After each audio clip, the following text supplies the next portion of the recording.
आपले नेते नसले तरी आपण आंदोलन थांबा म्हणा हो आता आज रात्रभर मी थांबणार आहोत, आज रात्रभर थांबणार आहोत. उद्या फक्त 4 तासासाठी जाणार आहोत आम्ही, 4 तासात वापस येणार आहोत.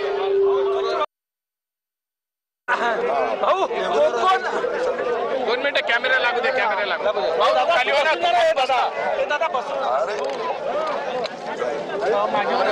नाही दिसत टीव्हीवर आता असं अरे का लागले कॅमेरा भाऊ सरकारशी काय चर्चा झाली आणि नेमका काय निर्णय झाला आंदोलकांना तुम्ही काय सांगितलं काय सगळं तुम्ही ऐकलेलं आहे. मला असं वाटतं का उद्या आम्ही बैठकीला जाणार, आज रात्रभर मी आणि सगळे आम्ही आणि आमचं आंदोलन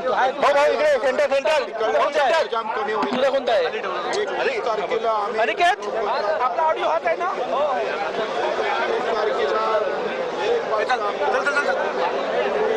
झालं काय गेले का तुम्ही घेतला कर्जमुक्तीच्या बाबत तर आमचा रेल्वे थांबू शकतं. निर्णय जर चांगला घेतला, बरोबर घेतला नाही, घोषणा केली नाही त्या संदर्भात, तर आमचं आंदोलन 31 तारखेला होणार.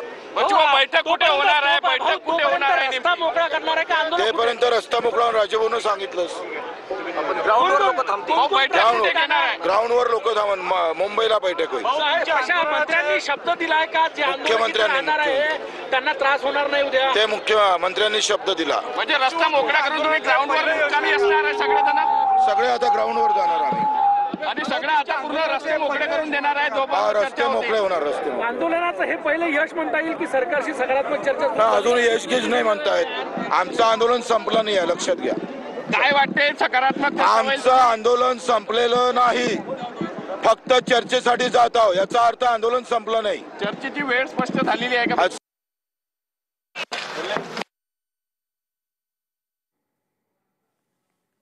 बच्चू कडू यांची उद्या मुंबईमध्ये सरकारसोबत चर्चा होणार आहे. कर्जमाफीची तारीख न दिल्यास उद्या रेल्वे बंद करू असा इशारा बच्चू कडू यांनी दिलेला आहे. उद्या योग्य तो निर्णय झाला नाही तर 31 तारखेला आंदोलन करणार असा इशारा बच्चू कडू यांनी दिलाय. मुख्यमंत्र्यांशी चर्चा करण्यासाठी बच्चू कडू उद्या मुंबईमध्ये येणार आहे.